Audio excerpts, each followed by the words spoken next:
this baby hits 88 miles per hour, you're gonna see some serious shit. Wake up. Time to die. Good morning, Angel. Good morning, Charlie. Yo, she-bitch. Let's go. I'm on Dad's Uncle Mac, too. Don't fuck with the babysitter. We came, we saw, we kicked his ass. Swing. Yeah, baby. Bueller, you can dodge a wrench, you can dodge a ball. What are you looking at, spothead? Fucking Chuck Norris. Great Scott. I know this is heavy. You just gotta keep living, man. L-I-V-I-N. Cinema Royale. Oh, I'm sorry. Did I break your concentration? Boy, that escalated quickly. I mean, that really got out of hand fast. Hello, and welcome to another exciting episode of Cinema Royale. I am your host, Z-Scooter Mike, also known on YouTube as MJ White Wolf, as you're watching us right now on YouTube. Along with me are my incredibly movie-esque co-hosts. My mind is totally in space right now.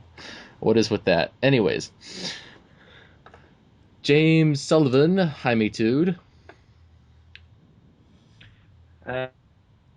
Today's broadcast is brought to you by Placentia, California, home of our finest meatpackers. Wow, that's a low sponsor. Meatpacking. And last but not least, who wasn't here last time, Matt Brunet, also known as Animat. Mega Man. Hello, people. Sorry I couldn't make it. I was a bit busy last time, so. But I'm here. I'm trying to rekindle lost times. That's good. More like make up for lost times. Well, same thing. Mm-hmm. Rekindle that fire. Yep. Glad to have Mr. Matt back. We missed him so much. Anyways, today's topic. Yes, I miss you guys too. Anyways, this topic this week, last I mentioned, was because films considered the best, and what I mean by that is when I was looking for topics, I went on Wikipedia, and there's a topic on Wikipedia called "Films Considered the Best," and it lists the bunch of films that audience polls as the best of the best for movies, as well as particular genre films and what they're claimed to be the best of. So we're going to go through this wiki article of the audience polls and as well as the genre films that are claimed to be the best and give our raw reactions to it. So, Okie doke. Alright. So yeah, with that set up, I figure we just go right into what the audience pretty much says about what their movies consider the best. So first off, Gone to Win was ranked On audience polls, I presume? Audience polls, yes, audience polls. Before I get into the genres, because audience polls is pretty simple.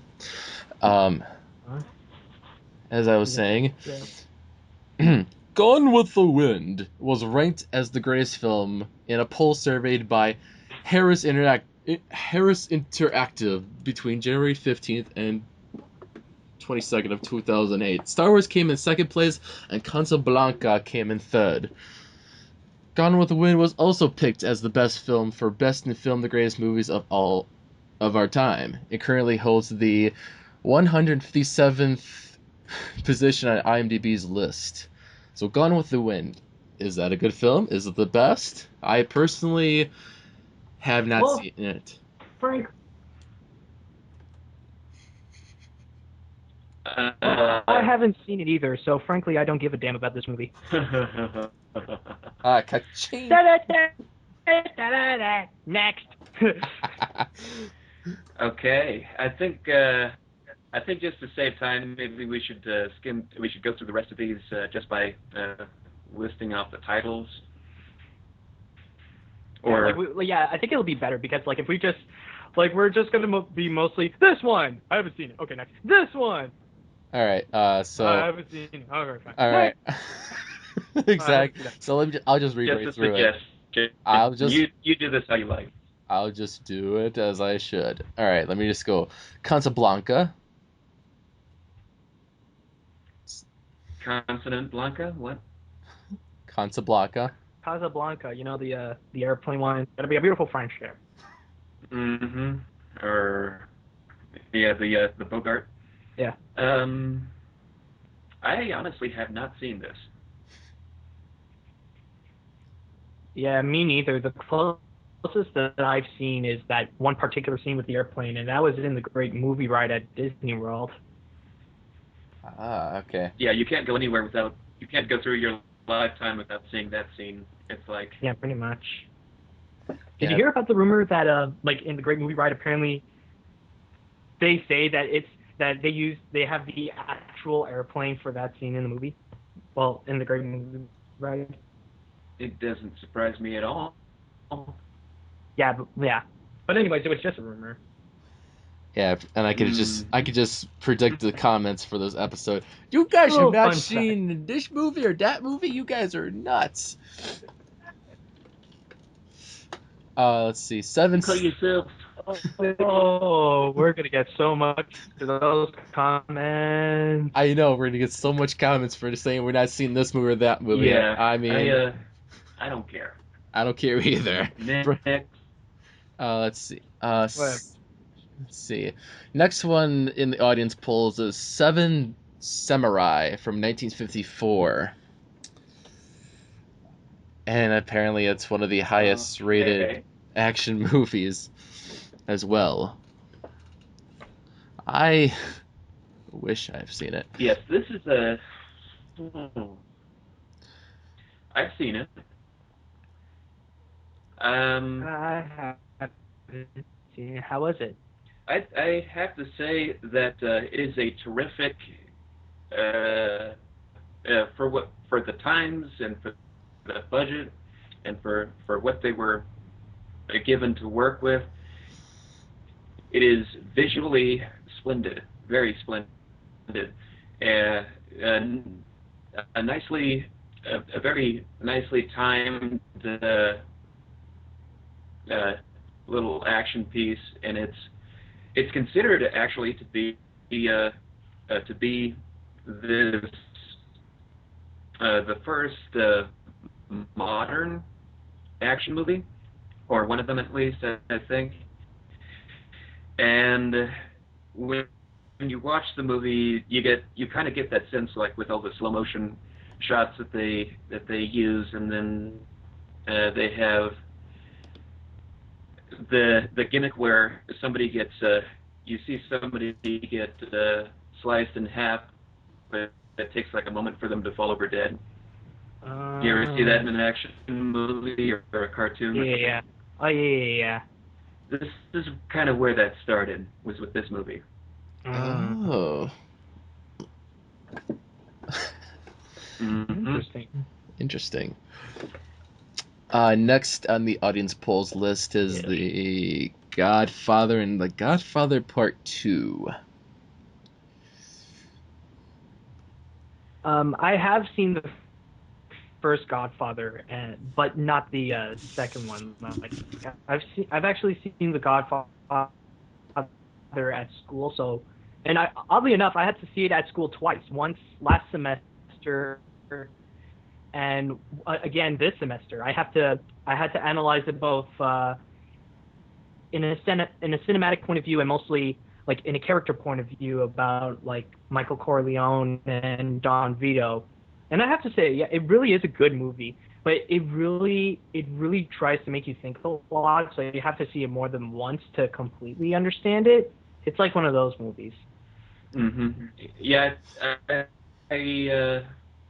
my particular take on this is you're right, it is an interesting character study with Al Pacino's character. He starts off a young, impressionable, good guy. It's idealistic. He's ready to change the world,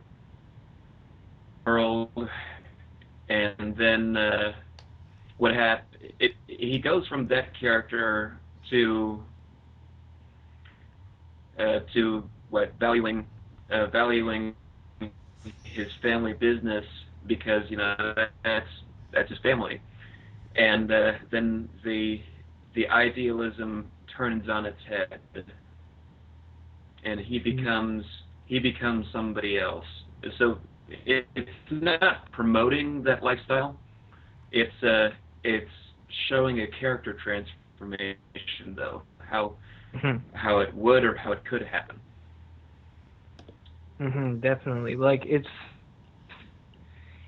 like they're showing how how they would switch sides with Michael Corleone and Don Vito, like how he was powerful,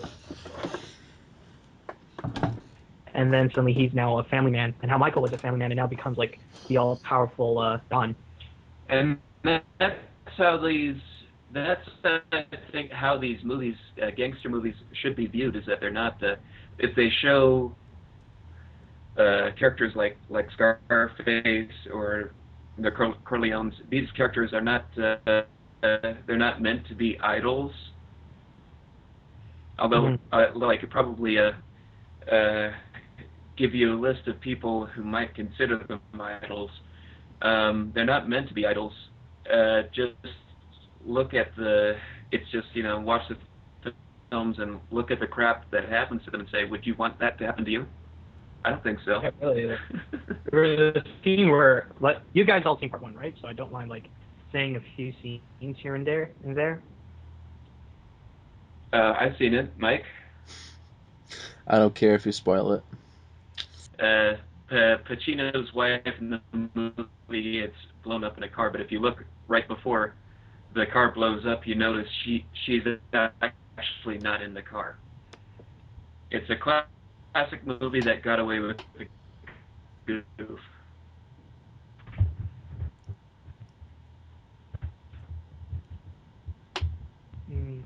But I find it, I just look at stuff like that and I find it interesting. Oh, that's interesting. Mm-hmm. So, but anyways, moving along. Have you guys seen part two? Both times I tried to watch part two. Part two, I fell asleep and woke up later at around 3 a.m. in the morning to the sound of the music that was playing on the DVD. Wow. It's some weird. It's some weird Italian opera music or something, like an Italian lullaby.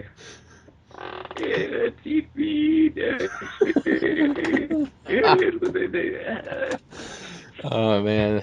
Or did you listen to, or was it the in the beginning of the first Godfather during the wedding scene with the old man? You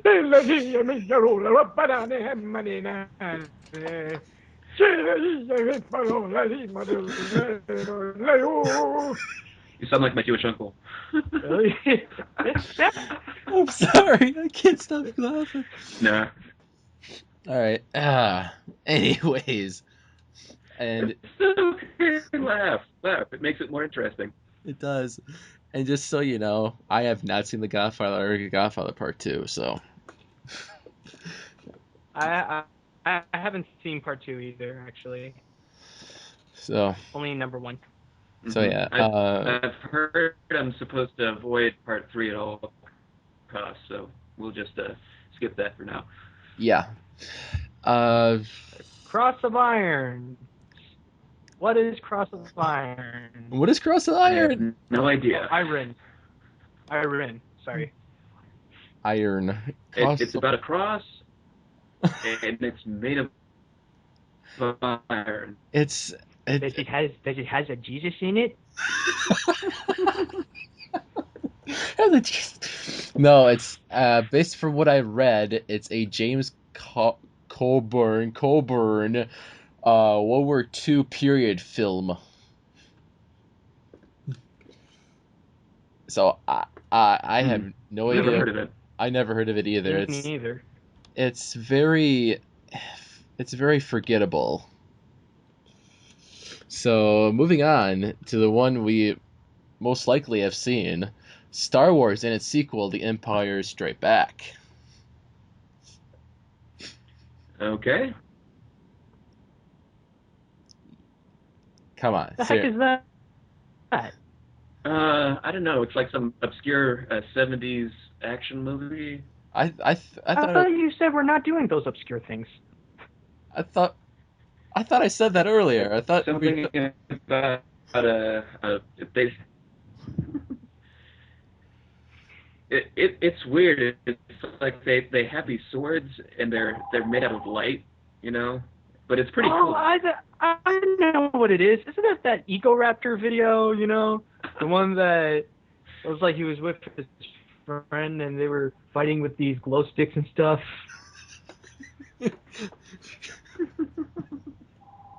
Yes. Yeah, it's kind of like that. I think. Oh, okay. But seriously, I think we did an entire episode talking about these movies. Oh yeah, we did. We definitely did. Yeah. Mm-hmm. No, seriously. I can understand how Star Wars and Empire Strikes Back is. What? I'm sorry, I got a cold. Sorry. Hello? Okay. No, but anyways, I can understand how Star Wars and Empire Strikes Back can be viewed as like one of the greatest films. It definitely is one of the most revolutionary. It's definitely one of the most revolutionary like sci-fi flicks and also fantasy flicks as well. Like it definitely like he pretty much created with George Lucas pretty much created a whole new world when he made Star Wars, and that's what's so amazing about it. Yeah. Yeah. It has its own inspirations that it drew from, but to be honest, it has also been the inspiration for many films to come since then. So. Yes. Yeah, that's enough said about Star Wars and The Empire Strikes Back. The next one we might have not heard of. Great movie. Very great.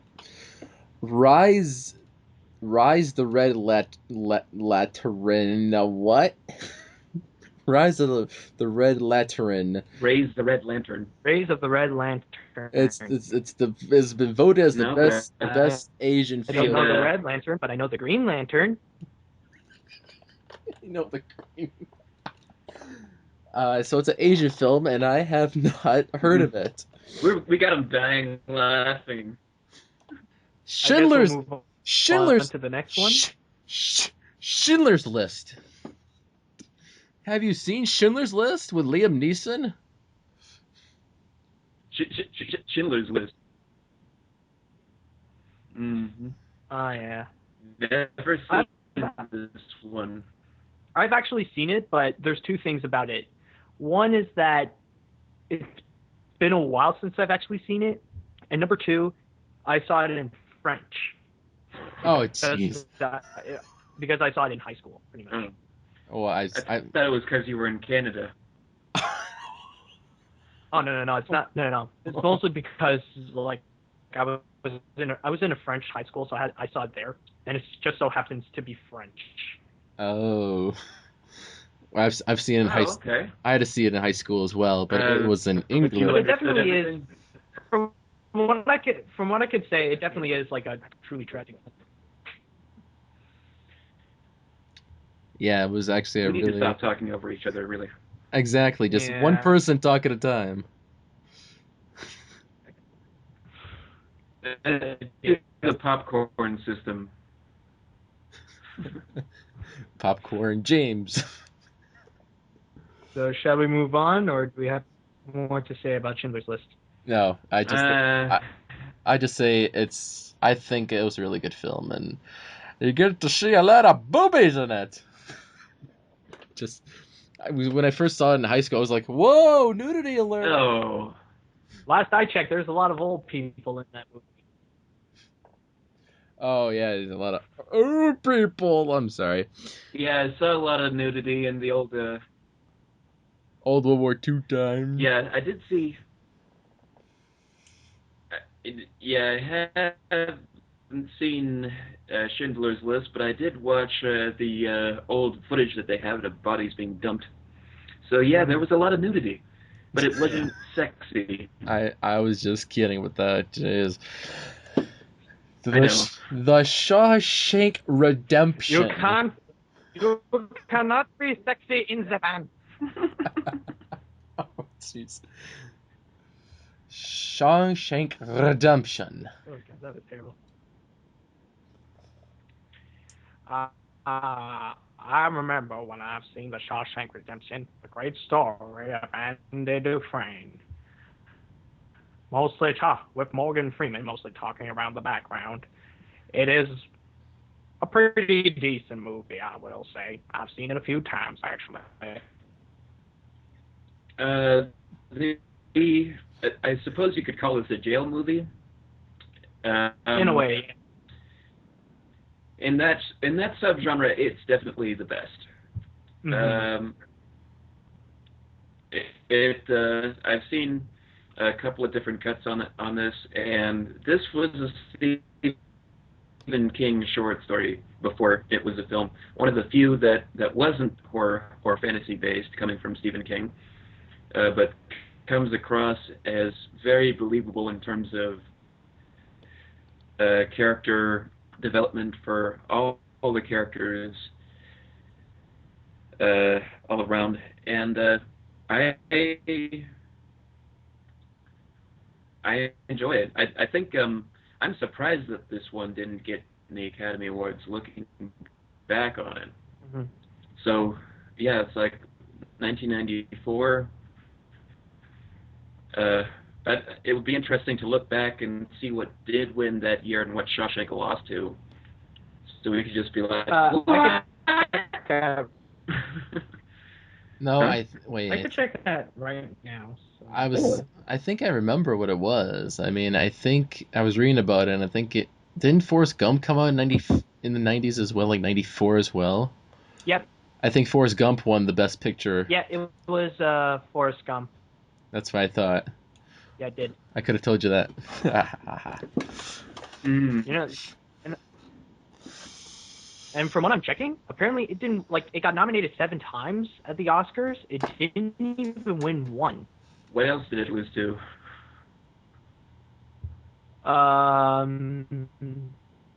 Let me just check.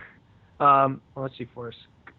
It's mostly like Forrest Gump, Tom Hanks. There was. Hold on. You guys can keep going or something. I don't know. I'm just checking. Anyways, the next. Well, from what I'm seeing, it's mostly Forrest Gump, The Legend of Fall. You guys ready for some irony? What's the irony? What? Forrest Gump is nowhere on this list. Yeah, really. Yeah, I know. Yeah. Yeah, the thing is, it mostly lost to Forrest Gump. Yeah, the funny thing is that for this film's considered the best, Forrest Gump it isn't even mentioned. So, last. and also the lengthy one. Yeah.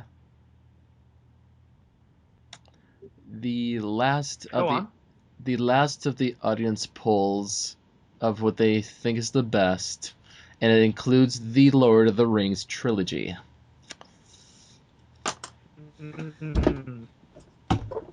Okay.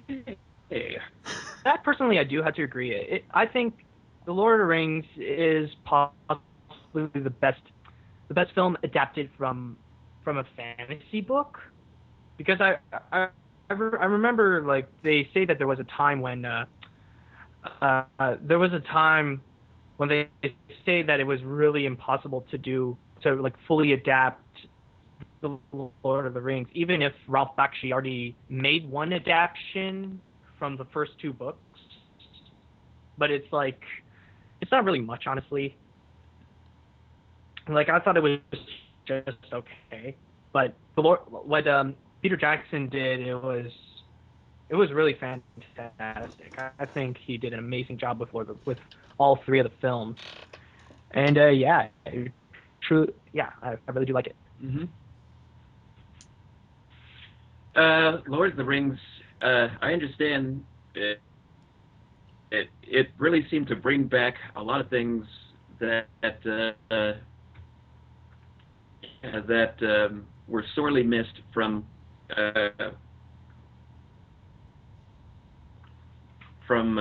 cinema at the time, and that was if you look at the movie-going era in which it was made, it was a time when filmmakers were trying to bring back the epic trilogy. Mm. The Matrix movies, they were having their parts 2 and 3 at that time. Oh yeah. Mm-hmm. And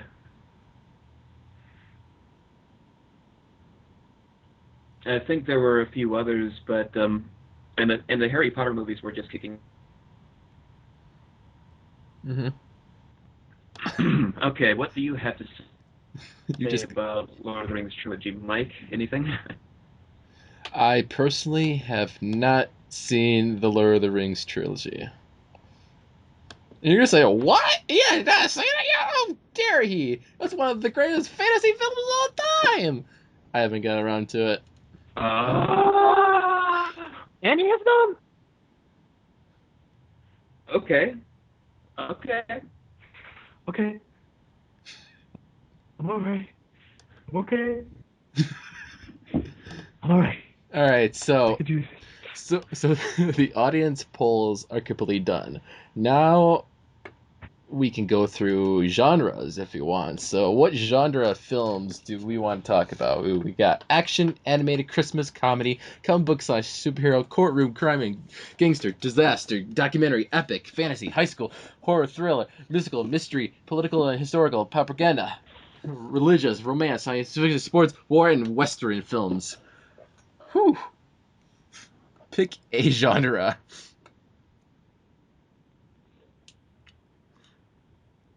Well, since I'm here, I mean, animation is a must. Animation is a must. I don't know, but we're definitely skipping documentary because I have nothing to say about that. Exactly. We're not going to talk about all. We're not going to talk I about think all of animation them. is a must here. Animation is a must. Action, I have a few things to say about. Okay. Comedy? Comedy's a maybe. Yeah.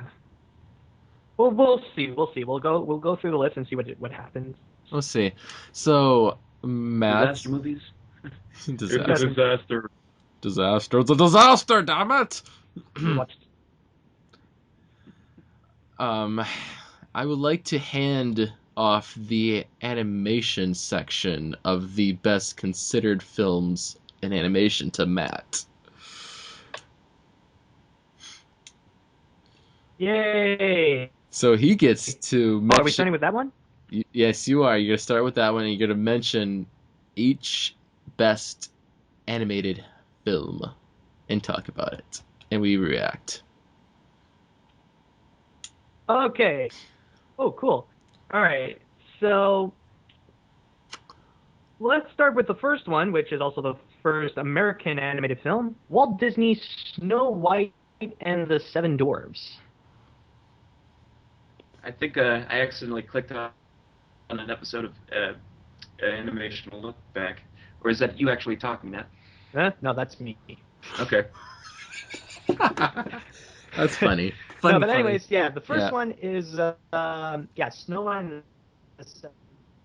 Do you want me to go through the full list, or do you want me to just like go one at a time? Just one at a time, just so we can talk about it briefly. All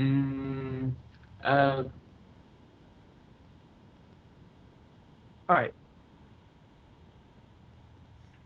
So, anyways, my thoughts on Snow White, I do agree. It is one of the most revolutionary and one of the most important pieces of animation that there ever is. I mean, without it, animation wouldn't be considered like an actual tool to use to make films. It definitely, it really is important. But I will say, as a film by itself, myself, I see it more as one big silly symphony than an actual film, because this thing is like super cheesy. Possibly one of the cheesiest animated films I've ever seen. Yeah. I mean, there is a lot of flaws, but at the same time, I'm not saying it's a bad film. It does have its charm. But yeah, like, I wouldn't say it is the greatest animated film, but yeah, it's okay. Yeah, I read about. Oh, have you guys ever picked up the book The Illusion of Life? Not really. No. Frank Thomas and Ollie Johnson. Go on. Go on. They talk about their experiences making the different considered classic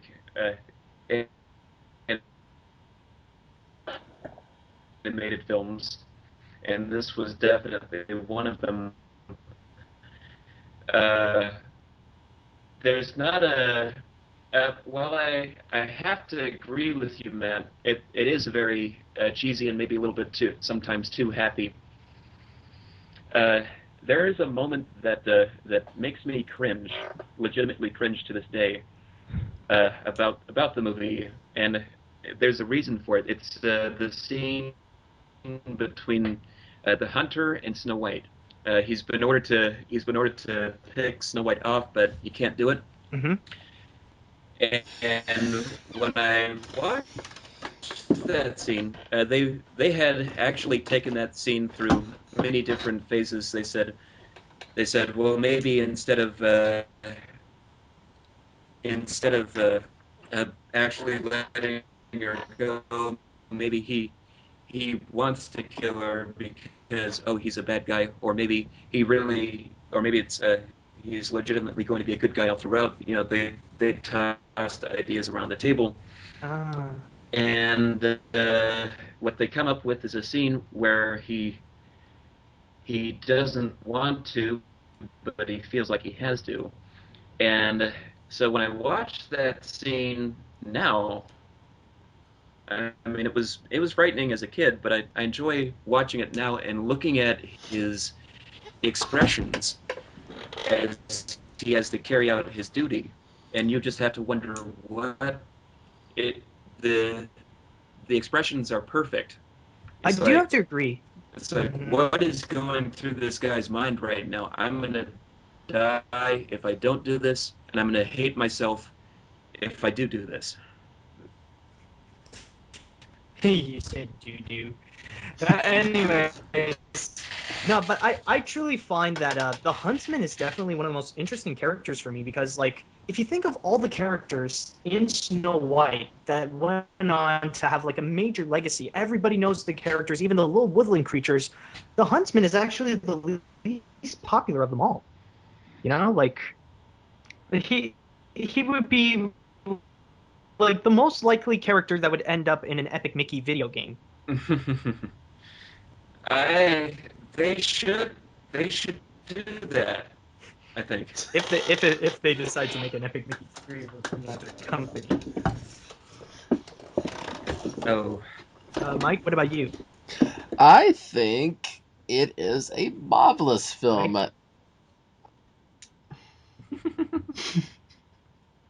That's all I have to say. That's it? That's it. All right. Okay. You guys Anyways, Pinocchio,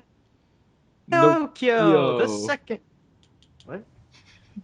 Just fucking with you. Pinocchio!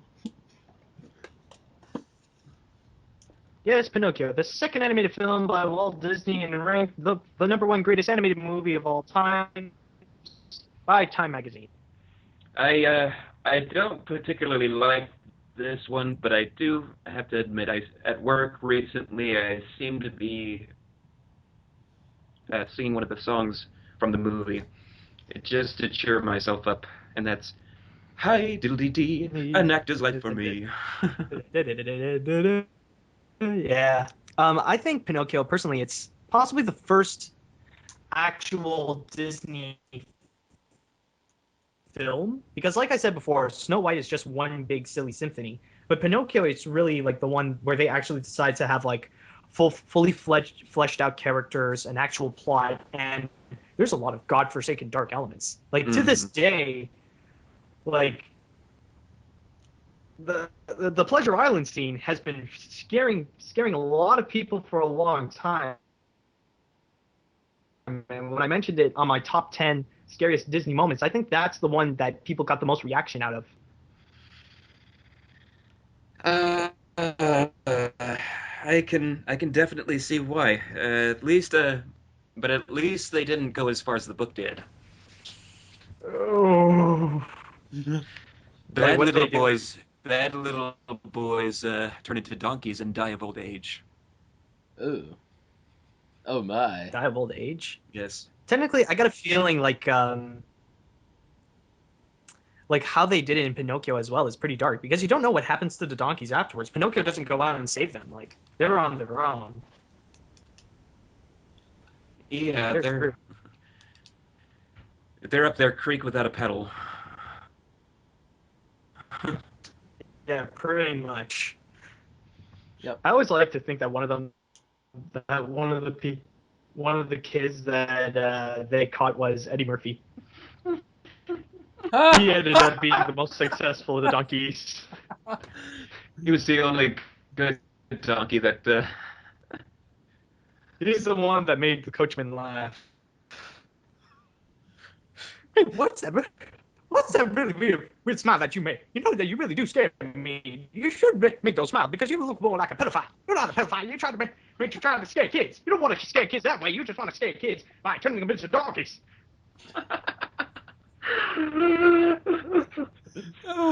Oh boy. Okay. So moving on. Yeah. All right. Next we have Russian animated films like Hedgehog in Fog, Tale of Tales, and yeah, those two ones, and they've been voted as greatest animated film ever in particular festivals. What do we say about it? Well, in Russia, I have not seen Hedgehog in Fog. I prefer my hedgehog collecting rings and breaking open monitors to enact special abilities, and telling kids to say no to people who touch them. But I have seen certain short Russian animated film, and Russian animated film borrow heavily from Disney.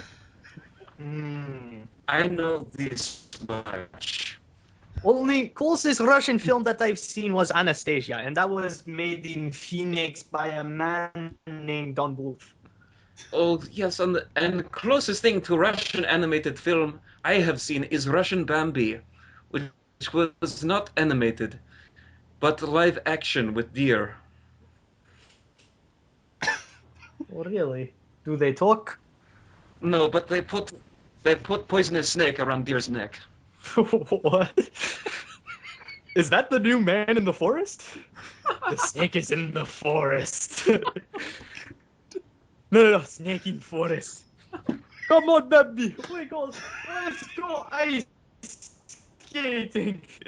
We drink vodka and go ice skating. Whoa! And baby's just drunk off of vodka. Burn! Burn!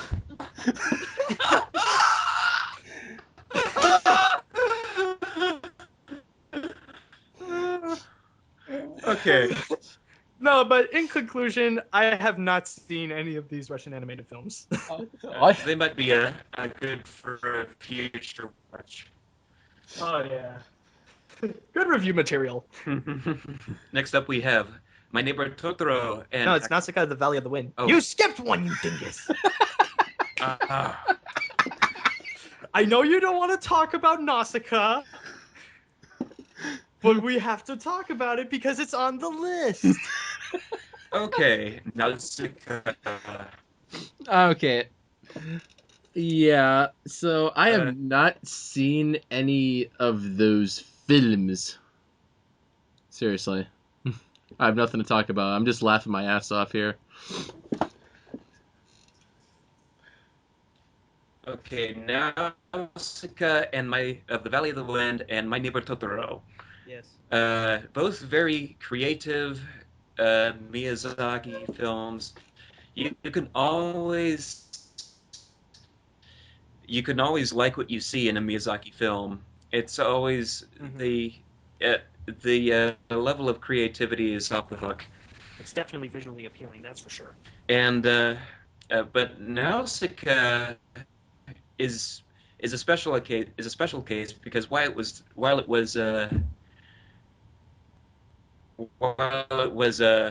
heavy on the high fantasy and whatnot, they seem to have a very very strong. They have a very strong anti-violence message in the film, which I don't like engaging in violence either.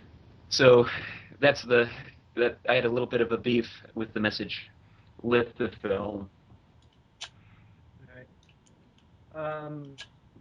Personally, I haven't seen Nausicaa, Valley of the Wind, but I have seen My Neighbor Totoro because some of my friends really love that movie.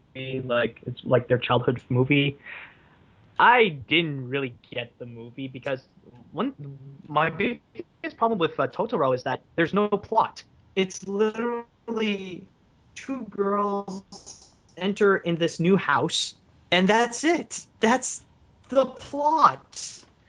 Like nothing. It's not even. There's not a lot of that fantasy element either. Like you don't really see Totoro or any of the little spirit bunnies either. You don't see them a lot. It's just those two girls in their new home with their dad, and that's it. Yeah, that's about right. And oh yeah, Totoro uses a leaf for an umbrella. Yeah. And then you uses a real umbrella. Mm-hmm. Akira. Oh, I haven't seen this one. I haven't either. I really want to, but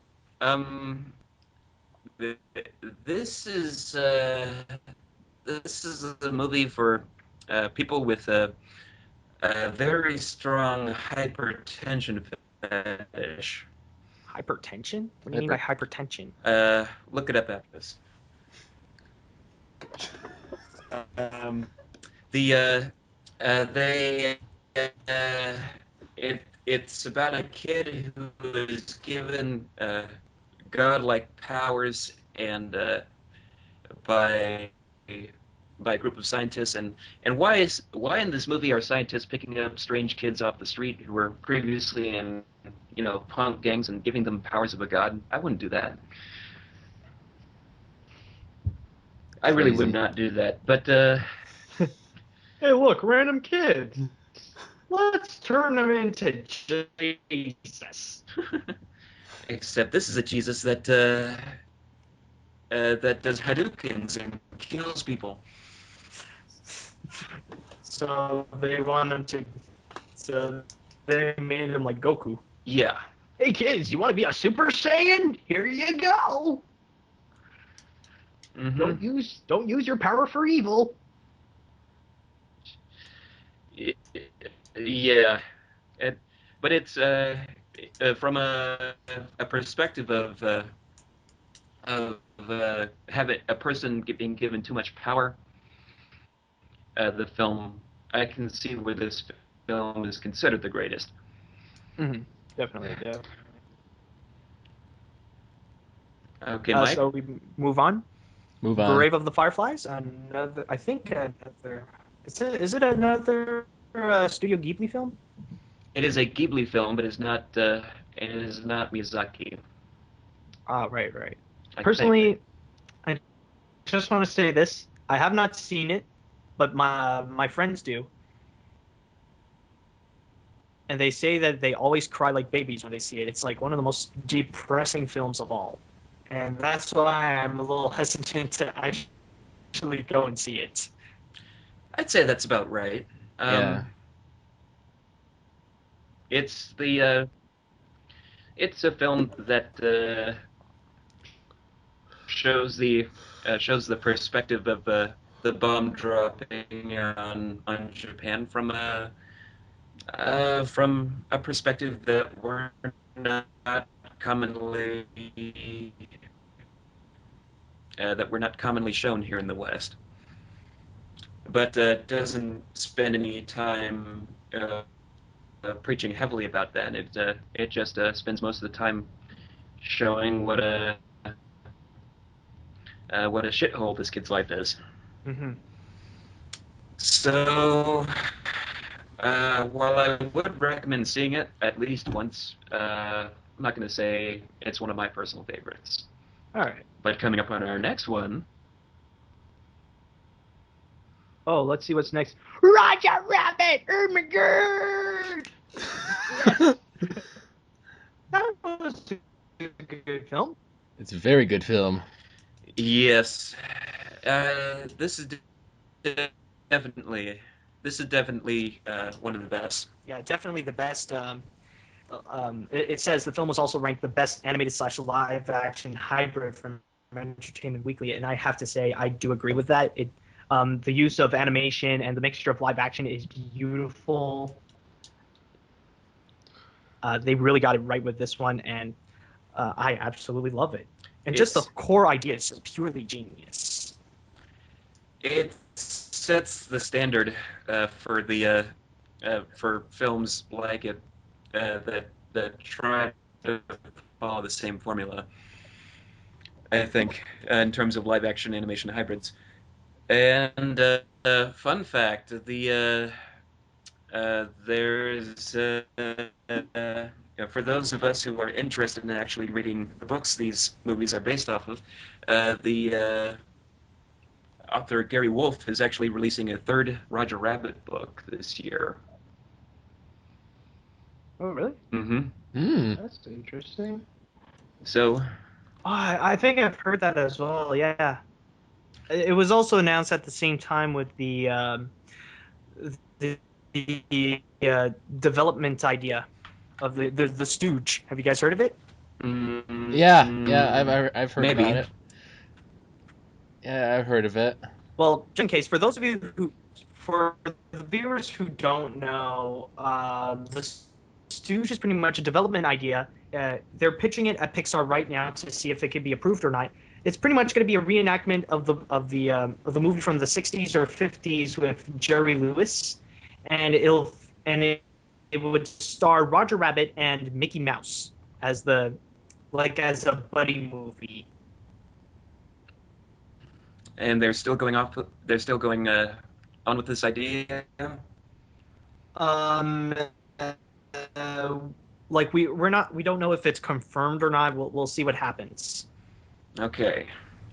And just for the record, look for the third Roger Rabbit literary installment coming this year, November 2013,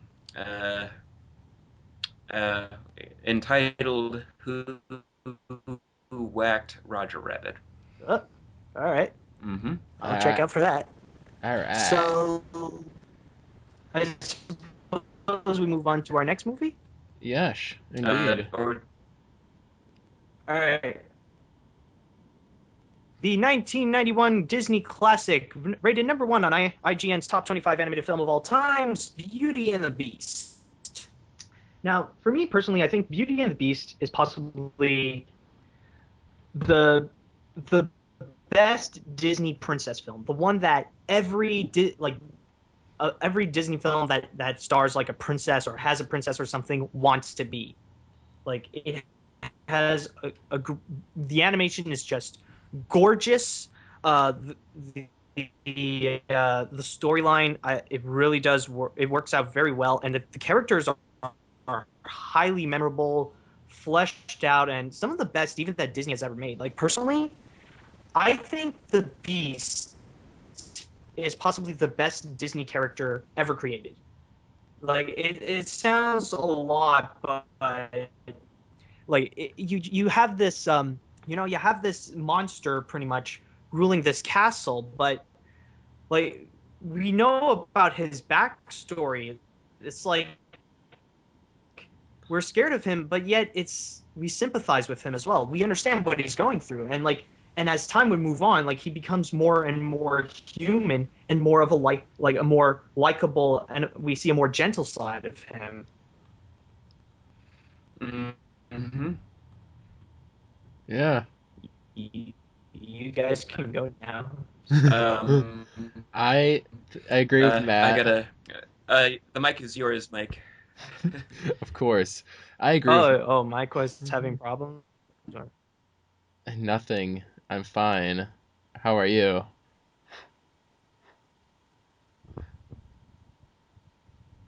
Uh-huh. Yeah, I'm just Okay. talking I'm about back. Beauty and the Beast. Hey, how you doing? Hey, how you doing? Mm-hmm. Beauty and the Beast is one of I love Beauty and the Beast. I mean, it make me feel like a little girl, 'cause I love the Beast. He's so gorgeous. I like to pet his fur and just wrap him up in my arms. What? Seriously though, Do you have a fetish that we don't know about, Mike? no. That's a whole different story. No. Beauty and the Beast. Yes, one of the greatest Disney films. Popcorn James. Popcorn. Let's see. I haven't seen the movie in a long time. But I do remember seeing it in the theater, and it's okay. That's personally, that's all I have to say about it. It's okay. Okay. Mm-hmm. But Alright. Our next, next one, though, is Ooh, yes. Yes. oh yes, the The Lion King. Hans away, ya! Cigogna. What's next on the menu? Hey, numbskull, fasten your seatbelt. Lion King is. I grew up on Lion King. That is my shit. I had Lion King everything. I kid you not. Yeah, I kid you definitely do. not. I used to play the CD-ROM computer Lion King game all the time. I mean, I just loved it.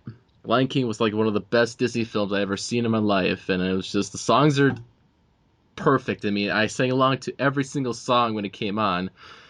I mean, I think I just orgasmed in my pants. All right. One of us will talk while you change your pants. So, yeah, I really do agree. The Lion King is a great and beautiful animated film. I wouldn't say like it's definitely one of the best. Like, but I won't go as far and say as the best because personally, I think Beauty and the Beast is just a tad bit stronger than the Lion King. I find. No, but yeah, I can understand how you can love it so much. It really is such a likable animated film. It's so fun to watch. I remember seeing it in 3D, and I just had a blast just watching it on the big screen. And I do have to say, like the 3D was pretty good. Was pretty good in there too. Like it was the most effective when it was during the musical numbers. I will say. Okay. Nice. Yeah, the Lion King enthusiasm. Actually, I have an interesting story that I think that might have kicked off my personal enthusiasm. 1994. Let's see. I guess I was turning 10 the year that the movie came out, and for what it was worth, I watched it and I enjoyed it, and just like everybody else. And then afterward, my overall enthusiasm died down, and I was just waiting for the next thing. But then I think something happened in middle school, though. Something must have clicked in my brain, and I I realized with the advent of the internet, what we started to see was the rise of fan websites. You know, and I realized something that the Lion King fanboys were quite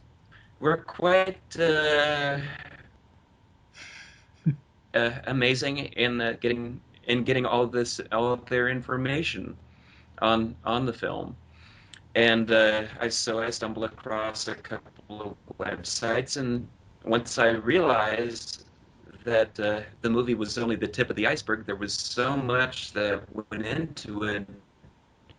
The little me in middle school was completely obsessed with it all over again. So my actual obsession with The Lion King came a little bit late, but not too late. And yeah, almost. I can't tell you whether or not that I fangasm like our buddy Mike here, but I do know that I was. Uh, it was a. It was definitely a case of me having to look for everything, and that shows the power of this film. I don't care if Disney was inspired by uh, uh, Kimba the White Lion to make this, but I think it's a great film in its own right. All right, so do we have enough of The Lion King? Yes. Yes.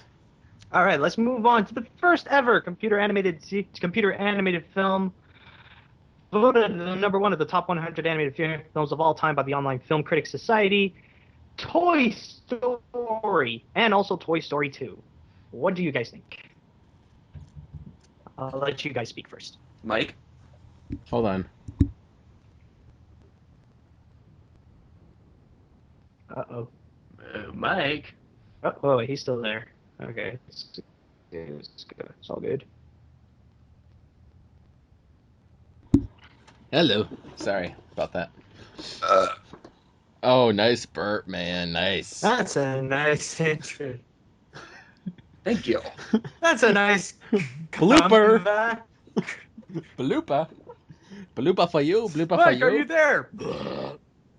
That wasn't me. I didn't burp. That was not me. That was James. That was me. That was blooper. You got a blooper. You get a blooper. James. Anyways, Toy Story. Lupa. What? What about Lupa? Who's talking about Lupa over here? Who's talking? Lupa. Who's talking? Not that Lupa. Oh, I'm sorry. My mind's thinking about everybody. Oh my goodness, Lupa. Anyways, Toy Story. I grew up on that shit as well. I mean, I used to watch the first one and the sequel a lot.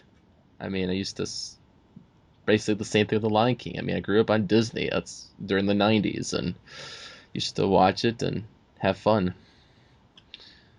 And it's very groundbreaking as the first animated films. Okay. Give me a moment. I've got something special for you guys. Oh boy. Oh, we get something special. I hope mine's a football. I hope I do. Okay. I am right now holding in my hand the box for the intergalactic Buzz Lightyear. The story behind this particular thing was that with the onset of Toy Story coming out and smoking everybody's expectations, even my own, as a child, I knew that I had to have a Buzz Lightyear. So I asked my folks for Christmas, and this thing, you can hear it. Yeah. This thing was the result. I had to have it, and they went through. Wow, boy, what they went through to get this. You guys are gonna jaw drop. They couldn't find it in the store. Really? So they went to. We went to a close personal friend of ours at the time. You might know him by the name Andrew Stanton. What? Wait, what? What? Yes. Yes, the Finding Nemo Andrews, director Andrew Stanton. Finding Nemo director Andrew Stanton. And yes, he was going to my church at the time, and we were, we'd be hanging out at parties and whatnot. And this was before all that. Toy Story had just come out. It was the shiznit, and he was showing us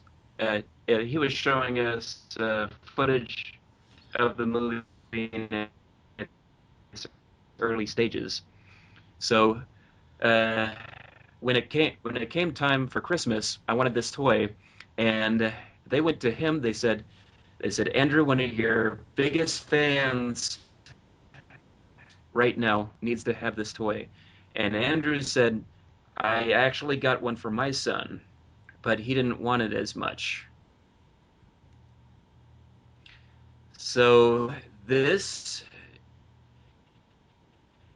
Buzz Lightyear that I have in the box is from not only my parents, but personally from Andrew Stanton. Oh my god. No free. I'm literally like freaking jaw dropped. He warned us. I'll take it out. He fucking warned us. Wow. He did. Oh my god. I mean, I'm speechless. I'll push the buttons on it.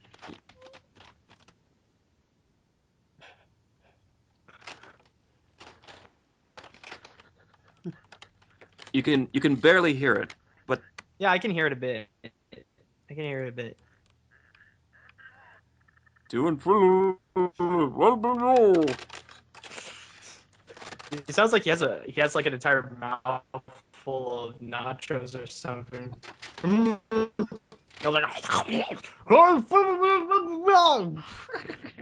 that explains all the buffness in the chest, Oh yeah. Yeah. It's not buffness. It's actually nacho cheese fat. But yeah, this thing, it has more functions on it than the regular Buzz Lightyear model that was out at the time. It has a jetpack, and the wings actually pop out on this one, unlike the standard model. It's silver plated. It has the pop open communicator that says "Come in, Star Command," and the batteries in this thing. Yeah, you can hear that. Come in, Star Command. Yeah. The batteries in this thing have not been changed out since I actually got it. So, Jeez. 1995. Do the math. Jesus Christ. Wow. Just wondering, do your folks still stay in touch with Andrew, or is he like too busy like nowadays? He started going to another church. Ah. And I actually, he still knows who I am because let's face it, James P. Sullivan. Yeah. Oh yeah, that is true. Oh yeah. Is he actually? Dumb question. Is he actually named after you?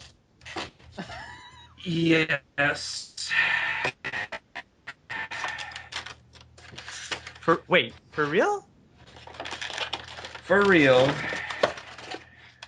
I had been bugging him about possibly being in one of the movies.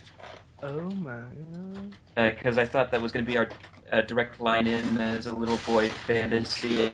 I want to be in the movie with Pixar, and I couldn't be a voice actor because that's not what they do at Right. Pixar. But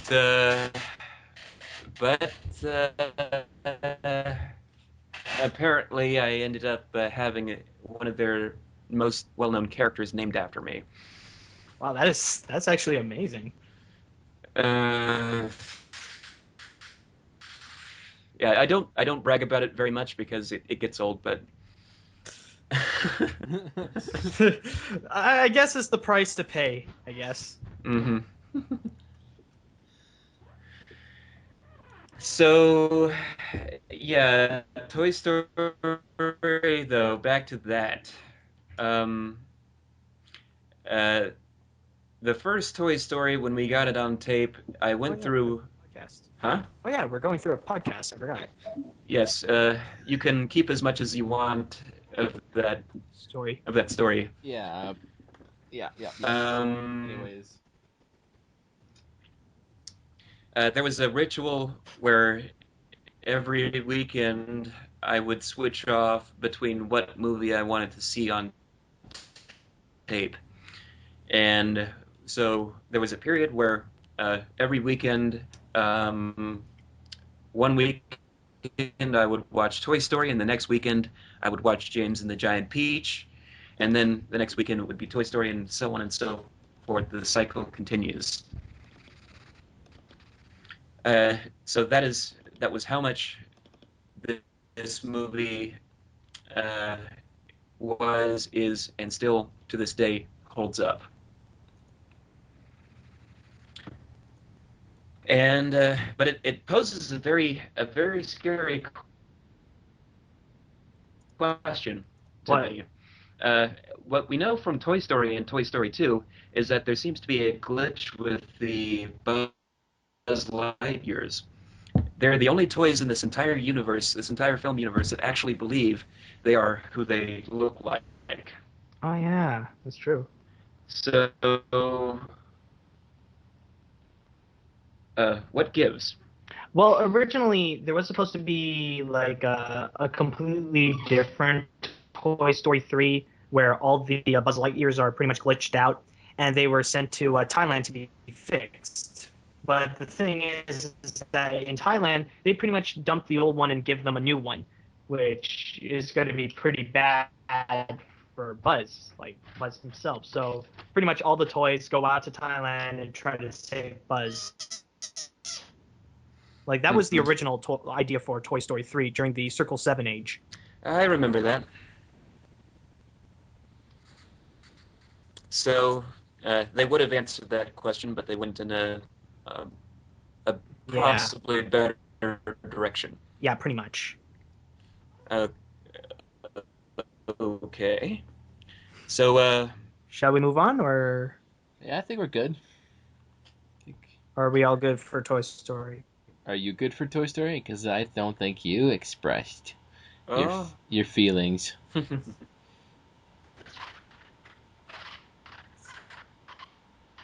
Okay. I think we're good. All right. So moving along will be Hayao Miyazaki's most popular movie, and arguably his best movie that he made was Studio Ghibli, Spirited Away. Has anyone seen it? Of course we have. We're critics. Yes, of course. Even I have seen it. Yeah, this was the first of its of the Ghibli films that I actually saw. Mm-hmm. Like a lot of people in Western society, and therefore I think it's I think it's, in terms of the story and the characters, pacing, and all that, one of the best. Mm-hmm. So if they want to put it on the best list, and this is where what I was saying before about Miyazaki films being stone cold, knocked off our ass about fantasy. You've got a spirit world where parrots turn into pigs. There's frogs walking around. Spirits don't notice you unless you move properly. There's a Dr. Robotnik running the coal furnace, and he's got 8 arms. Mm-hmm. Oh yeah, the spider. Oh yeah, the spider Robotnik. The Spider Botnik. And uh,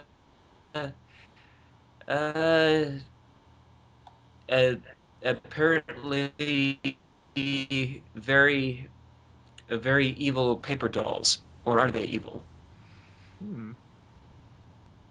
The True. This movie is a trip, Definitely. except for that. Except for one thing, the dragon is definitely reminiscent of Falcor. Yeah, that's true. Personally, I find Studio Ghibli it was actually my first. Spirited Away was my first Studio Ghibli film, and personally, when I first saw it, like at first it was like really weird, really weird. Like I didn't know what to expect from it, and then finally, as time would move on, like I ended up suddenly liking it. Like the story was really interesting, but again, it's mostly the world, like the spirit world that our main character goes into, that really makes the movie interesting. Dirt. Just a little something for later. No, but yeah, that's pretty much my say on Spirited Away. Mike? I agree with both of you. Moving on. Oh, okay, fine. Well, the last one that's mentioned on the animation list is the 2008 Pixar hit Wall-E. Wow. What do you guys say about it? The greatest? I'd say not. As far as their crop of films from that from that 3 years or so, I felt like Up was definitely better. Yeah. I will say that Wall-E is definitely one of the best animated romance films. Best Pixar film? Not necessary. Not really. Like there are some that are better, but I guess it's more like how you enjoy your cup of tea. Like I'm not really into those romance films, so Wall-E is not real. It's a great film. Well, I will say it really is a great film, but it's not like it's not my cup of tea really. Mm-hmm. I'm not going to bash it. I'm just going to say it was not as strong. Yeah, pretty much. The preachiness got a little bit annoying in the second half. Like the environmental message and stuff. That was one point where I had to call out Andrew Stanton, because at the time uh, uh, Andrew Stanton was going around in interviews and whatnot talking about this movie, and people who had seen it they kept on coming up and saying, your movie is about environmentalism, etc. And it so clearly shows, but in the interviews he'd always be like, no, it's a movie about a romance between two robots. I would say that I see that there is like the core of the. He's right that the story is mostly about two robots in love, but like that's more of the core of the story. You can't deny that there is an environmental message in Wall-E. Like it's mostly, actually, I wouldn't say not only environmental but also like also a message about American consumerism, like how everything is pretty much how the world pretty much humans are now working on pretty much just consumerism, and they have their little like wheelie chairs and stuff like that. They're too comfortable. Yeah, pretty much. With technology. Yeah. Okay. Yeah, but to say that it has no bearing on the film, that's I call BS on it. Sorry. But anyway, moving on. That is the last in our animated film. Yeah, that's all in animation. How long is this podcast, by the way? Holy crap! I know it's gonna be long. It's gonna be long, man. It's gonna be an extra special long one. Are you still listening to this, people? I mean, holy crap! Well, with all of that, I think we should end the podcast. I think we'll definitely do a part 2, guys. I mean, based upon what I'm looking at here, it'll take us forever and ever to talk about this. So we'll put a pin into the dartboard for part 2 in the future, whenever that would be. So before we end the podcast for sure, I'm going to see what the next topic is for the next episode. So 3 darts, 3 chances for a topic.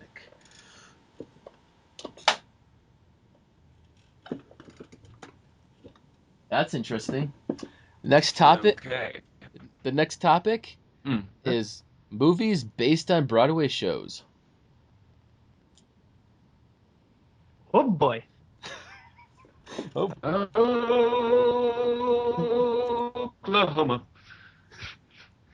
Oh boy. Oh. This is gonna be interesting. It's gonna be interesting, that's for sure. So, thanks for listening to this episode of Cinema Royale. And stay tuned next time where we talk about movies based on Broadway plays. I am your host, Mike. I'm Jaime Tude, James Sullivan, a.k.a. I am Matt Brunet, also known as Animat. And goodbye. Ciao for now. See you later, dudes. Just a little reminder at the end here. Don't forget to subscribe to my channel to get more episodes of Cinema Royale, and make sure you comment below of what you think the best movies are. And we love your comments, and maybe I'll mention a comment or two on the next episode. And make sure you like this video as well, because the more likes, the more awesomeness it become. So yeah, goodbye. In the words of Game Grumps, rate, comment, and subscribe.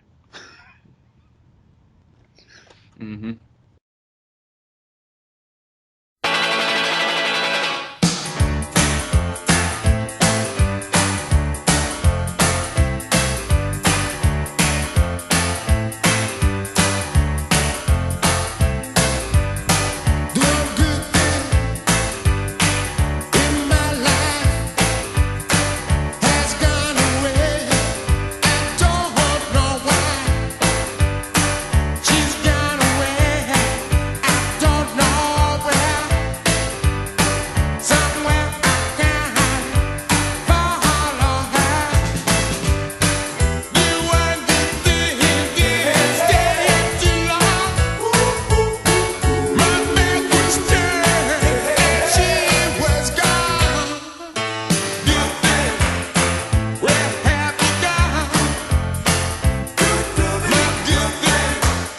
You've been